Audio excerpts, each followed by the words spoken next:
Hi, this is Asha, PGT Geography from Kendra Vidyalaya number 1, Air Force Station Tambaram, Chennai, presenting the PowerPoint presentation on structure and physiography of India.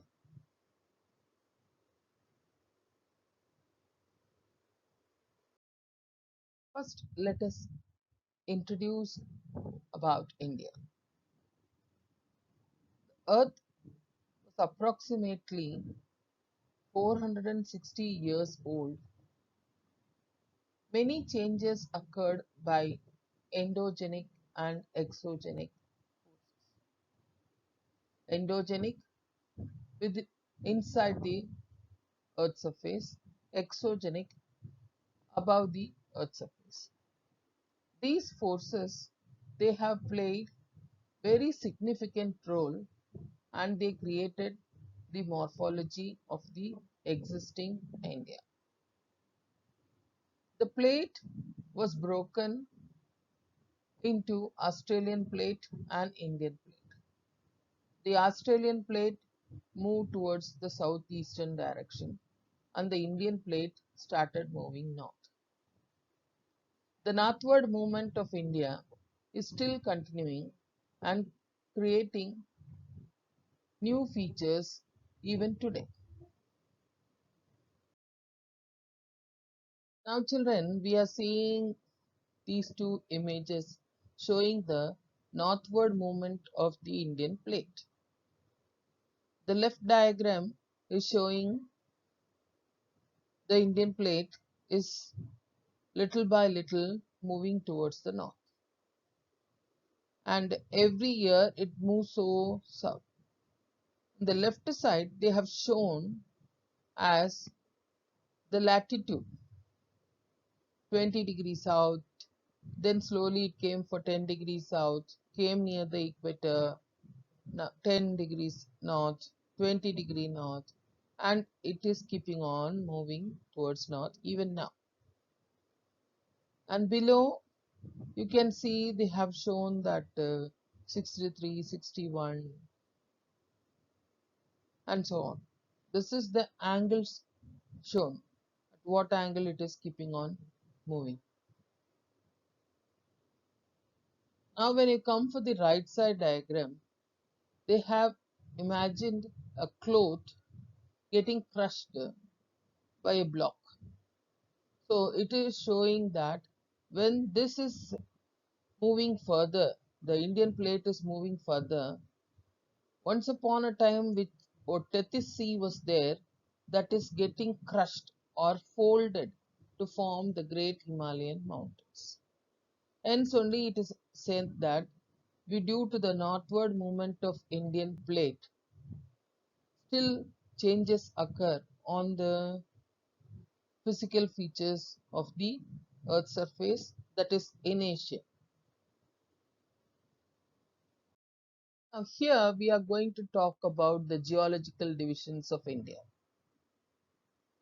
Based on the variations in its geological structure and formation, India can be divided into three geological divisions.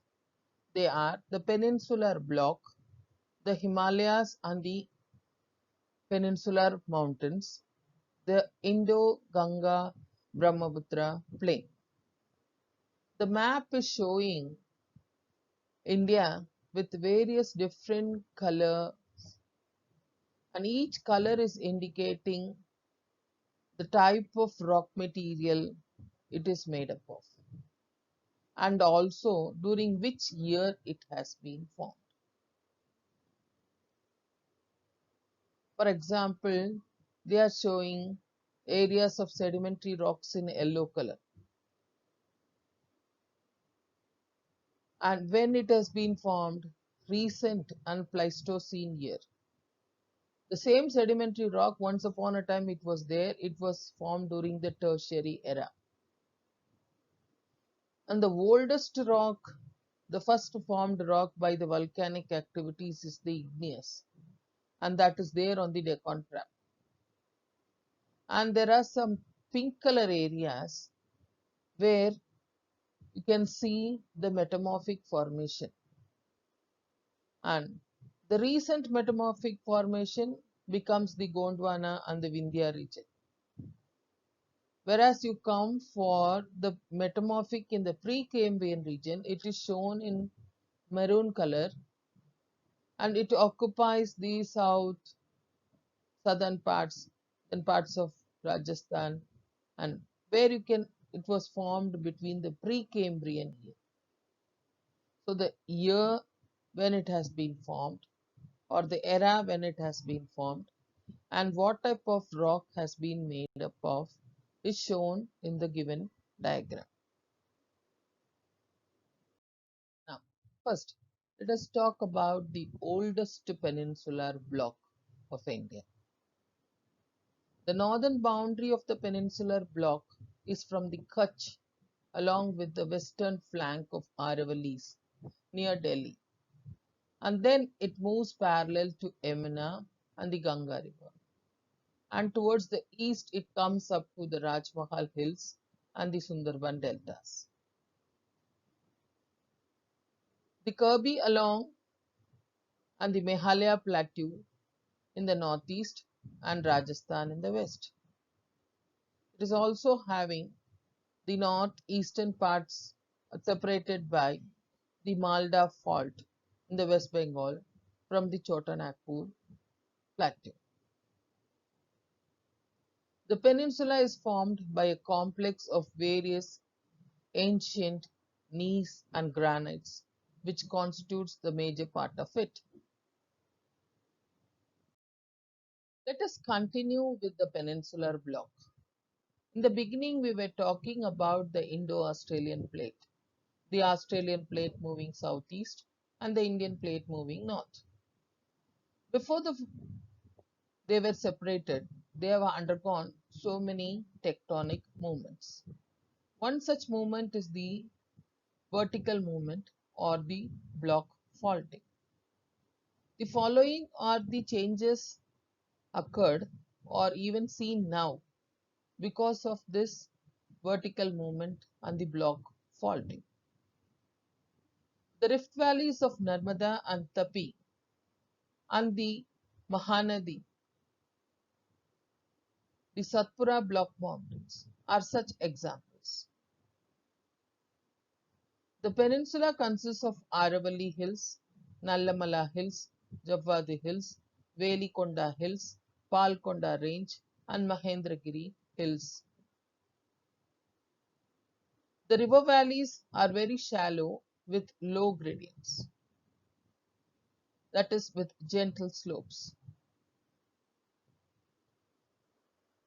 Most of the rivers are east flowing and forming the deltas in the east coastal plain, entering the Bay of Bengal.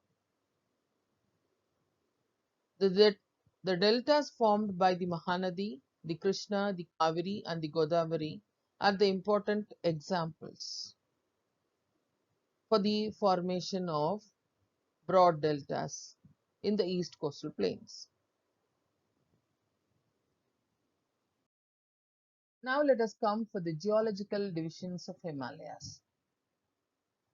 The Himalayas, along with other peninsular mountains, are young, weak, flexible in their geological structure.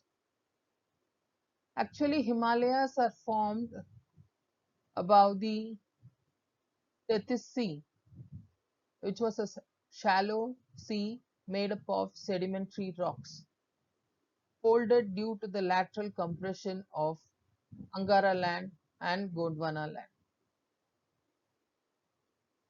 These mountains are tectonic in origin, dissected by fast-flowing rivers which are in youthful stage. Various landforms like gorges, V-shaped valleys, rapids, waterfalls, etc. are formed. Coming to the map this side, on the right, you can see they have been shown in different colors. Now coming to the topmost red color, it shows the Trans-Himalayan Batholith. The orange color in the left top, we can see the Kohistan Arch. Then the black color in between is showing the ophiot lights. The light blue color shows the Indo-Sangpo zone. The green color refers for the tertiary zone. The lavender color shows the greater Himalayan sequence, and the pink color refers to the lesser Himalayas.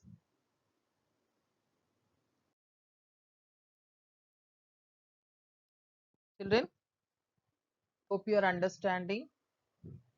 Relax yourself and please come back. The Indo-Ganga Brahmaputra plain is shown in this slide. This Indo-Ganga Brahmaputra plain, based on the name, it is formed by these three rivers.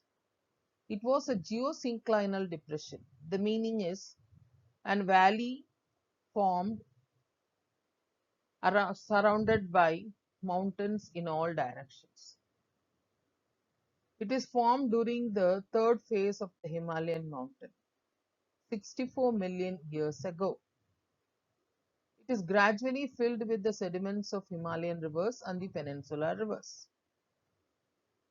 The thickness of the alluvial deposits vary from 1000 to 2000 meters. Here we can see the three-dimensional feature, that is the physical landform of India. Children, on the extreme north, you can see the tall Himalayan mountains. In the center, you can see an elevated portion standing alone that shows the Mount Everest. In the northeast, you can see one tall peak is standing alone, which shows the Namcha Barwa. And coming just south of the Himalayas, you can see a small depression is shown, which is the Indo-Gangetic Plain. And coming south, you can identify the plateau regions in the form of a tableland. The coastal plains are shown very clearly like a depression with slight green shade in color. Even you can observe the continental shelf in this photograph. It's very rare, very beautiful. Make it zoom and see. Let's start with the physiography of India, the external morphology of India, physical features. Physiography of an area is the outcome of structure, process, and the stage of development. The north has a vast expanse of rugged topography consisting of a series of mountain ranges with varied peaks, beautiful valleys, and deep gorges. The south consists of a stable tableland with highly dissected plateaus, denuded rocks, and developed series of scraps. In between these two lies the vast Indian plain. India can be divided into the following physical divisions: the northern and northeastern mountains, the northern plain, the peninsular plateau, the Indian desert, the coastal plains, and the islands of India. The slide is showing the physiography of India in two different forms. The left map is showing the physical features shaded in different colors. The Trans Himalayas, Western Himalayas, it is moving further in the same green color till the northeast up to Arunachal Pradesh. Coming just south, you can see the semi-arid regions, and in the northwest you can notice the Thar Desert. Just south of the Himalayas, south of Nepal, you can see the Gangetic Plain. South of Gangetic Plain are the Central Highlands. The northeastern states are shaded in pink color with hills of Himalayas. South of the Central Highlands are the Deccan Plateau. The Deccan Plateau on either side covered by the Western Ghats and the Eastern Ghats. The West Coastal Plains and the East Coastal Plains are also shown with their respective names as Konkan Coast, Malabar Coast, Coromandel Coast, etc. Now coming for the right side map, this shows the physical features based on the altitude above the mean sea level. The Himalayas are having the highest altitude, and the green portions are showing the valley areas. The Deccan Plateau, the Thar Desert, everything it's based on the altitude it has been shown. Even the coastal areas, the light blue in color shows the continental shelf of India. As the shade increases, the deeper it goes.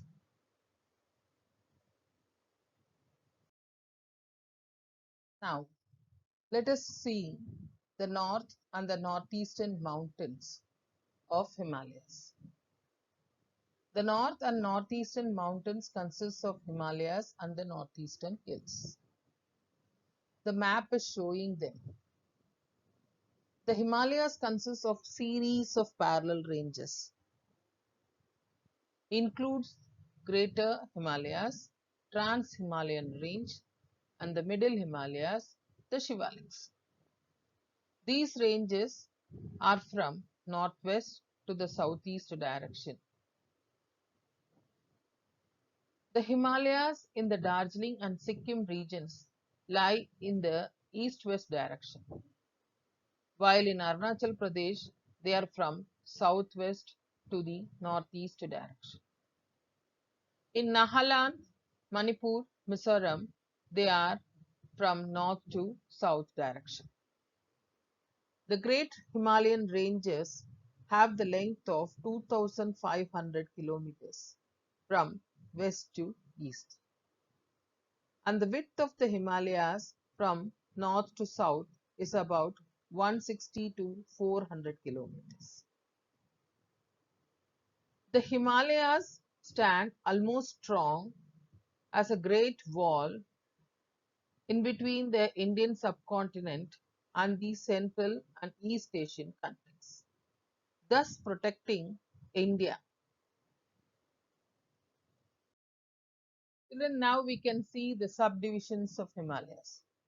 Himalayas can be divided based on the location where they are present and also based on their height. Here we are going to see the subdivisions of Himalayas on the basis of their location. On the basis of relief, alignment of ranges, and other geomorphological features, the Himalayas are divided into the Kashmir and Northwestern Himalayas, Himachal and Uttaranchal Himalayas, Darjeeling and Sikkim Himalayas, Arunachal Himalayas, Eastern Hills and Mountains. Now let us classify the Himalayas on the basis of their elevation and from north to south. They are classified as Greater Himalayas, Lesser Himalayas, and Outer Himalayas. In the left side diagram, you can see the Trans-Himalayan ranges. They have been marked in white color as 1, 2, 3, 4.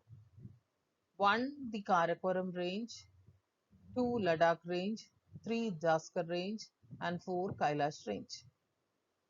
The important peaks are shown in orange color. 1, Nanga Parbat, 2, Godwin Austen, 3, Mount Kailash, 4, Mount Everest, 5, Kanchenjunga, and 6, Namchavarma.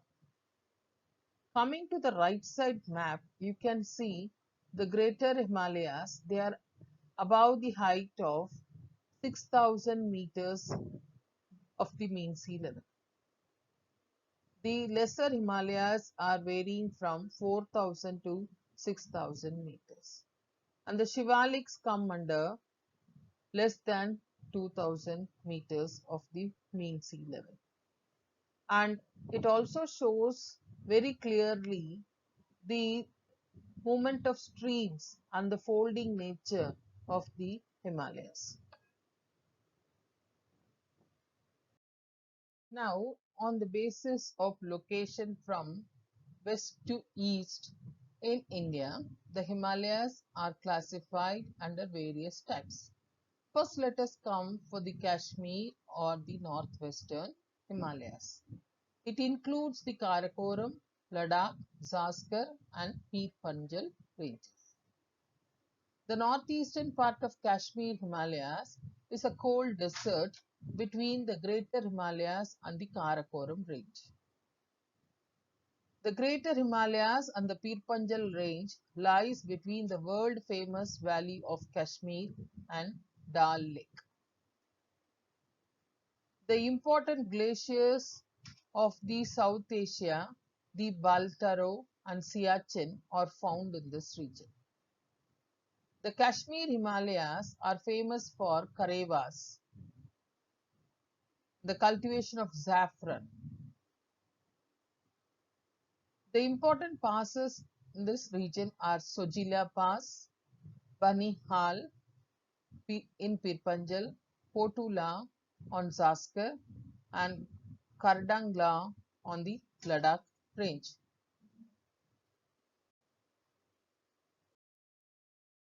Let us continue with the Kashmir and the northwestern Himalayas. It also has freshwater lakes, namely Dal and Ulur Lake. It has saltwater lakes, Pangong So and So More. It is drained by river Indus and its tributaries Jhelum and Chenab. The Kashmir and the northwestern Himalayas are well known for its scenic beauty and picture landscape. It is the major source for the tourist attraction. Here, we are also having the temples and the religious centers like Vaishnava Devi, Amarnath Cave, Charar-e-Sharif, etc. The southernmost part of this region consists of longitudinal dunes, example Jammu Dune and Pathankot Dune. Now let us see about the Himachal and the Uttaranchal Himalayas. This lies between the Ravi River in the west to Kali River in the east. It is drained by two major rivers, Indus and the Ganga. The tributaries are Ravi, Beas and Sutlej. The tributaries of Ganga are Yamuna and Ghagra. The northernmost part of Himachal Himalayas include the Ladakh cold desert, lying at Spiti. Let us continue with the Himachal and the Uttaranchal Himalayas. It includes the Great Himalayan Range, the Lesser Himalayas, and the Shivaliks. The height varies from 1000 to 2000 meters. The important hill stations are Dharamshala, Mussoorie, Shimla, Kasoni, and the cantonment towns. There are health resorts like Shimla, Mussoorie, Kasauli, Almora, Lansdowne, and Ranikhet. Here we are further continuing with the same Himachal and Uttaranchal Himalayas. There are two distinguishing features are the Shivaliks and the dune formations. The dunes, example Chandigarh Khalkha Dune, Nalagarh Dune, Dhera Dune, Harike Dune, and Kota Dune. The Dhera Dune is the largest of all dunes with an approximate length of 35 to 45 kilometers and a width of 22 to 25 kilometers. The Great Himalayan Range, the valleys are mostly inhabited by the Bhotias, the tribals. The nomadic groups migrate to Bugayals, the summer grasslands in the higher reaches during summer months and return back to the valleys in winters.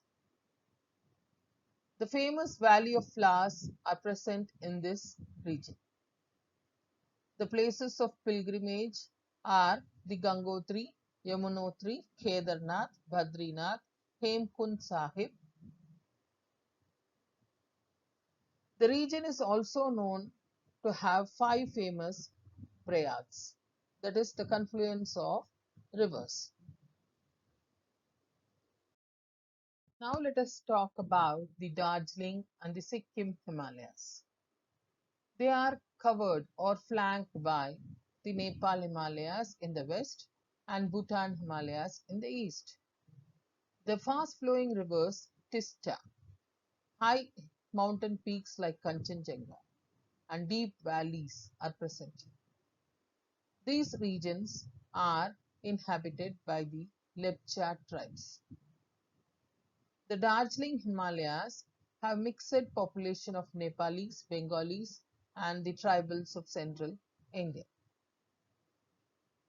The British saw the climatic conditions and they started with the tea plantations. The Dua formation is very important for the tea gardens. The Sikkim and Darjeeling Himalayas are famous for their scenic beauty. These two photographs are showing the scenic beauty of the Sikkim and the Darjeeling Himalayas.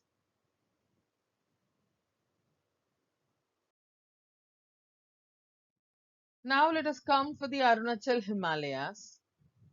They extend from the Bhutan Himalayas in the east to Dipu Pass in the east. The direction here is from southwest to northeast. The important peaks are the Kangtu and the Namcha. The Himalayas here are dissected by the fast-flowing rivers and forming deep gorges. The important river Brahmaputra flows through a deep gorge crossing the Namcha.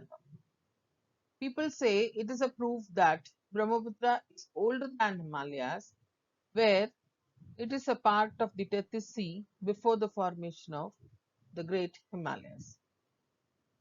The important tributaries of Brahmaputra, Kemang, Subansiri, Dihang, Dibang, and the Lohit. They flow continuously throughout the year and becomes the rich source for the hydroelectric power. The tribals present here are the Mompa, Dafla, Abor, Mishmi, Nishi, and Nagas. They follow Jumi. The rugged topography makes the transportation difficult. Children, here we can see there are two images. The left image is showing the physical features of the Arunachal Pradesh. The peaks are shown in the triangular shape and you can see the rugged topography. It comes under Lesser Himalayas. And in the center you can notice the flow of Brahmaputra.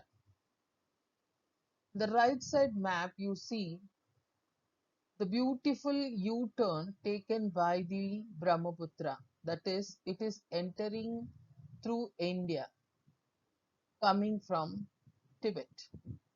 This mountain between the two U-shaped is the Namchabar, the tall peak in the northeast. It's a great adventurous look.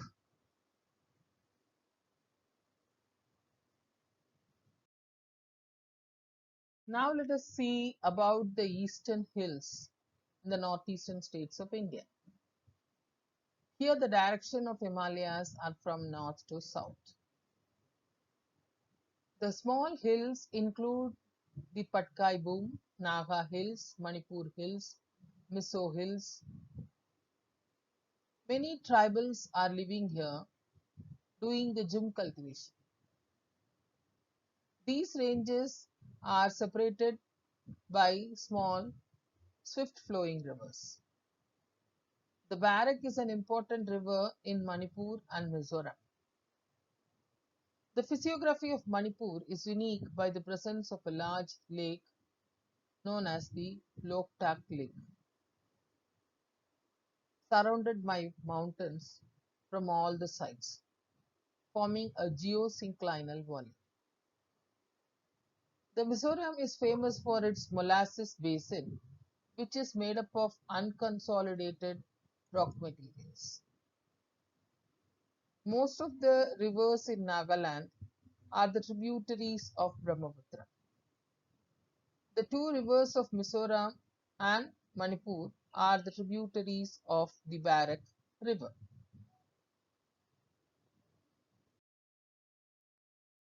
These are the photographs of the northeastern hills. The center one shows the Juming cultivation, and the extreme right shows the cultivation by contour ploughing. In the left, we can see a very beautiful waterfall.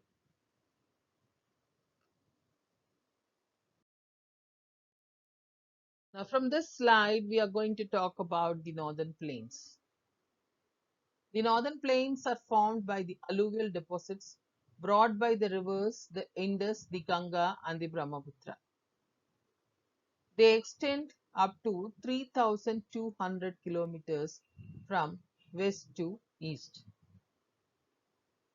The average width is about 130 to 300 kilometers.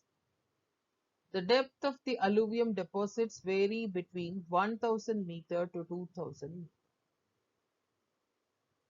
They can be divided into the Babar, Terai, Khadar, and Banga. Beneath, a rough sketch has been shown for the features of the northern plains. Children, now the northern plains are being shown by these two photos. The left side one, the green color shade shows the Indus, Ganges, and the Brahmaputra. The right side figure shows the Great Sundarban Delta captured by Bing.com.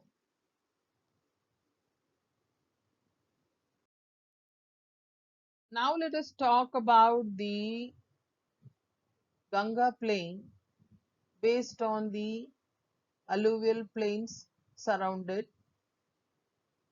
The first one comes the Babar. It's a narrow belt between 8 to 10 kilometers parallel to Shivaliks.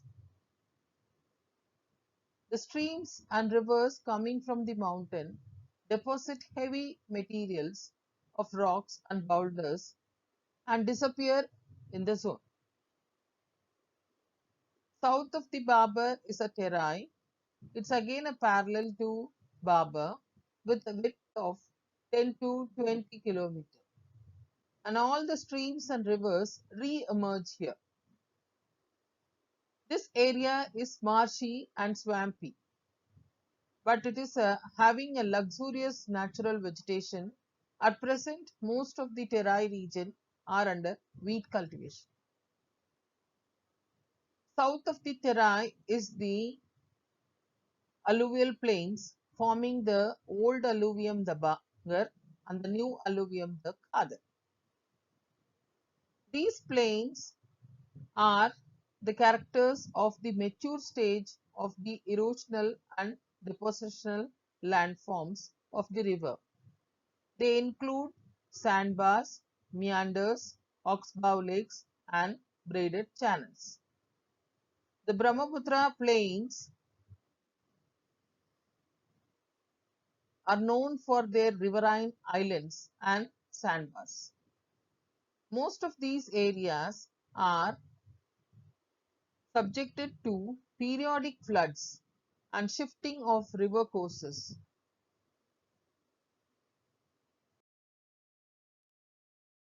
Now we can come for the oldest landform, the Peninsular Plateau. The height of this plateau varies from 600 to 900 meters above the mean sea level. and it is a rough triangle in shape. Let us see the borders. The Delhi Ridge in the northwest, Rajmahal Hills in the east, Gir Range in the west, and Cardamom Hills in the south. It extends in the northeast as Shillong and Karbi Anglong Plateau. The peninsular India is made up of flat land called as the Patland Plateau, like Hazaribagh, Palamau, Ranchi, Malwa, Coimbatore, and Karnataka Plateau. This is the oldest and the stable landmass. The great elevation of the plateau is from west to east, which is proved by the flow of rivers. The important features are tors, block mountains, river valleys, spurs, rocky structures, hummocky hills, and wall-like quartzite dikes. The western and the northwestern part of the plateau is emphatic presence of black soil.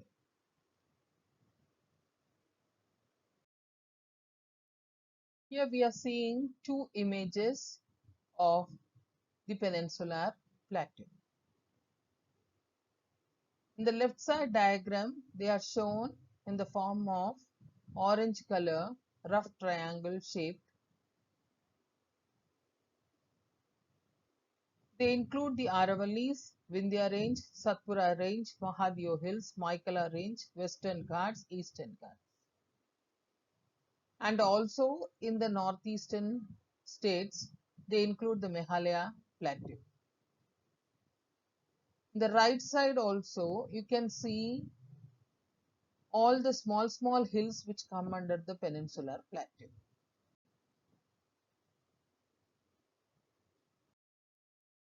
Now let us see the divisions of the peninsular plateau. On the basis of the prominent relief features, it has been divided into the Deccan, the Central Highlands, and the Northeastern Plateau. Let us see the features of the Deccan Plateau. This is bordered by the Western Ghats in the west and Eastern Ghats in the east, and Satpura Maikala Range, Mahadev Hills in the north. The Western Ghats are called by different names like Sahyadri in Maharashtra, Nilgiris in Karnataka and Tamil Nadu, Anamalai and Cardamom Hills in the Kerala. The Western Ghats are comparatively higher than the Eastern Ghats. The average height is about 1,500 meters, increasing from north to south. The Anaimudi, 2,695 meters above the mean sea level, is the highest peak of the peninsular plateau, present on the Anamalai Hills of Western Ghats. The second highest is the Todabeta, which is 2,637 meters on the Nilgiri Hills. Most of the rivers start from the Western Ghats and flow towards the east. They are Mahanadi, Godavari, Krishna, and Kaveri. The important ranges are the Jabadi Hills, Palkonda Hills, Nallamalai Hills, Mahendragiri Hills. The Western and the Eastern Ghats meet each other at Nilgiris.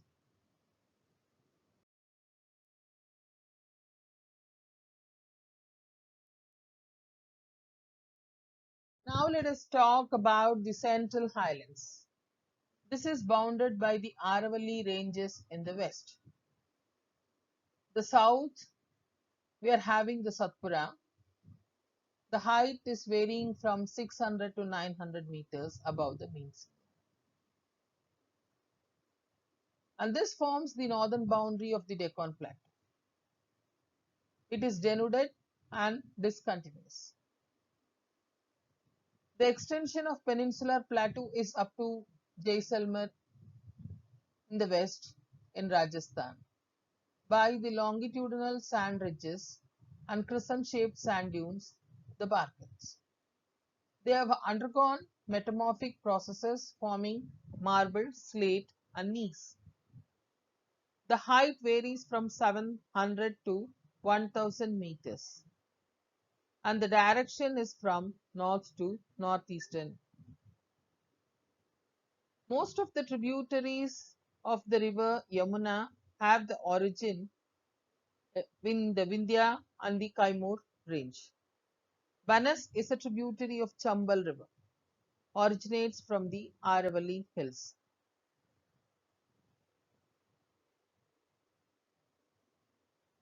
Towards the east of the central highland lies the Rajmahal Hills, and south we are having the rich mineral resources of the Chota Nagpur Plateau.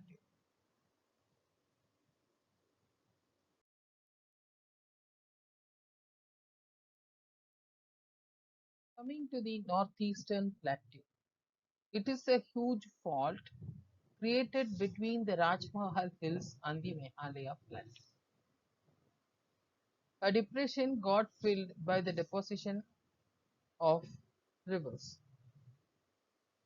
The Meghalaya and the Karbi Anglong Plateau are detached from the peninsular plateau. It has been divided into three: the Garo Hills, the Kashi Hills, the Jaintia Hills, and they are occupied by the tribals. The Meghalaya Plateau is rich in coal, iron ore, sillimanite, limestone, and uranium. They receive rainfall from southwest monsoon.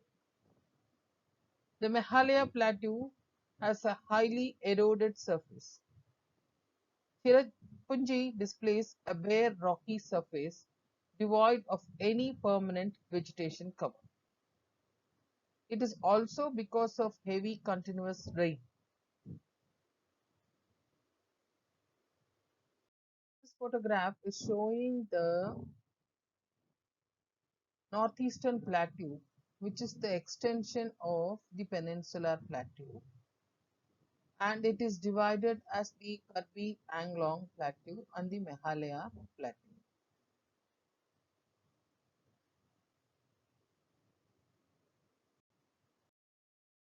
This is also showing the northeastern plateau.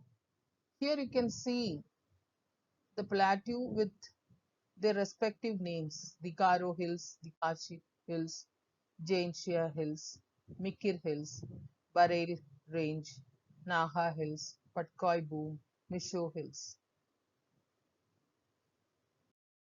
Children, here we are seeing the mighty desert of India. The northwest of Aravalli lies the great Indian desert. It is an undulating topography with longitudinal dunes and crescent Balkans. The region receives a very low rainfall, below 150 millimeter, throughout the year.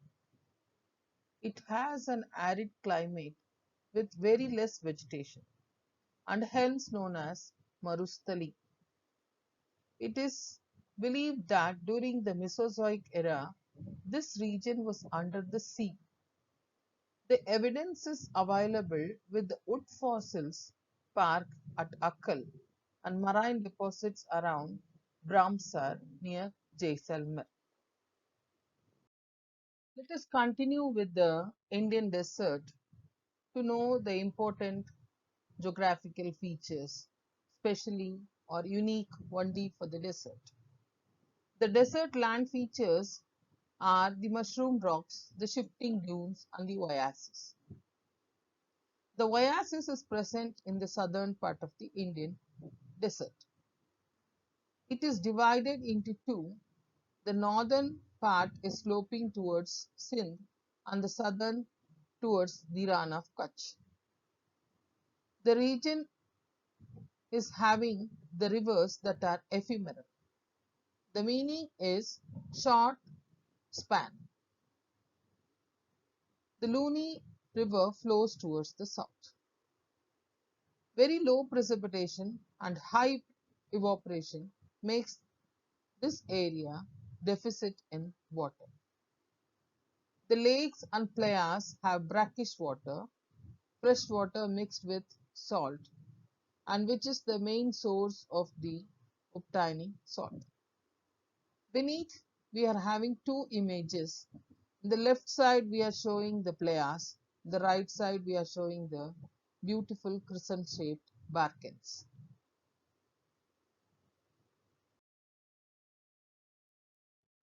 We are talking about the coastal plains. On the basis of location, it has been divided into the west coastal plains and the east coastal plains. The west coastal plains are submerged. It has been believed that the city of Dwarka was once a part of the Indian mainland, was submerged underwater. It is a narrow belt and provides natural conditions for the development of ports and harbors. Kandla, Masagan, Jawaharlal Nehru Port, Navasheva, Marmakova, Mangalore, and Cochin are the important ports present in the west coastal plain. Extending from Gujarat coast in the north to Kerala coast in the south, they are divided into the Kutch and the Kathiawar coast in Gujarat, Konkan coast in Maharashtra, Goan coast and Malabar coast in Karnataka and Kerala, respectively. The Malabar coast has the Kayals, used for fishing, inland navigation, and special attraction for tourists. Every year, the famous Nehru Trophy Vallam Kali is held in Punnamada Kayal in Kerala. Here we are talking about the east coastal plains. They are emergent coast.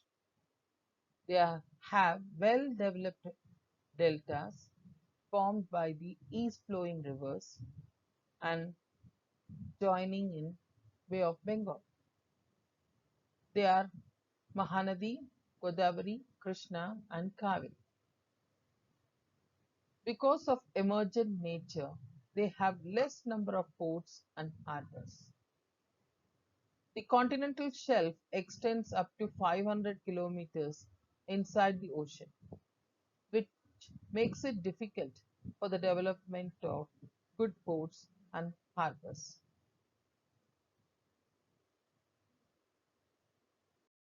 Then this is a map showing the coastal areas of India. Starting from Rana of Kutch area, just to south we are having the Kathiawar coast, and in Maharashtra we are having the Konkan coast, and here in Karnataka we have the Canara coast, and in Kerala we have the Malabar coast. Coming to the eastern side, from Kanyakumari till a U-turn has been formed. Up to that we call it as the Coromandel coast. The Andhra Pradesh and Orissa occupy the Andhra coast. We call it as the northern Sirkas. And further north, we are having the Utkal coast.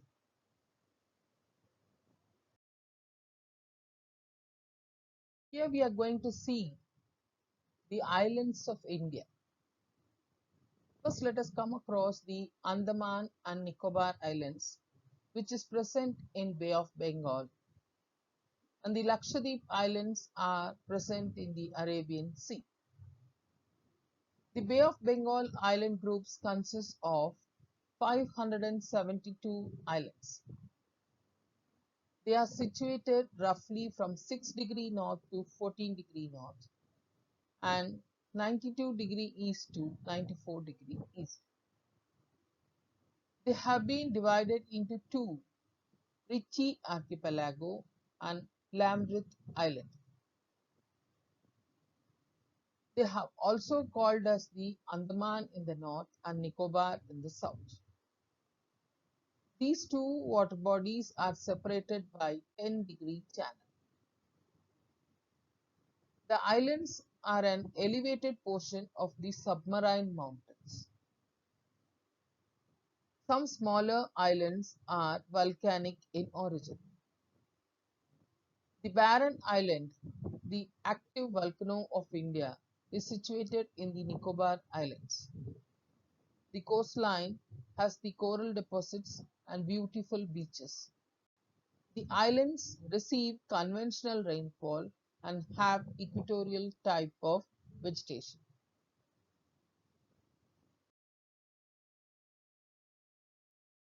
These are the photographs of Andaman and Nicobar Islands. The left side one shows the map of Andaman and Nicobar Islands. The right side photograph shows the emergence of islands from the Bay of Bengal. Coming to the Minicoy and Lakshadweep Islands of Arabian Sea, they are scattered between 8° north to 12° north and 71° east to 74° east. They are lying at about 280 kilometers to 480 kilometers away from the Kerala coast. They are made up of coral deposits. There are approximately 36 islands, of which 11 are inhabited. Minicoy is the largest island with an area of 453 square kilometers. The entire group of islands are broadly divided by the 11th degree channel, north of which is known as the Amini Island and south is known as Kannanur Island. These islands have storm beaches consisting of unconsolidated pebbles, shingles, cobbles, boulders, and so on. The left side photograph shows the islands of Lakshadweep and Minicoy Islands. The center one is the Lakshadweep Island. The right one is the Minicoy Island, which is very famous for the Valentine's Day. People cluster here to celebrate their happiness. Come on, children, read the question and find the right answer.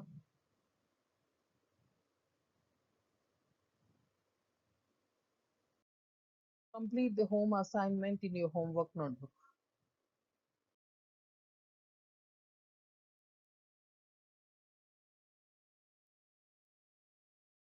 Thank you for your patient listening.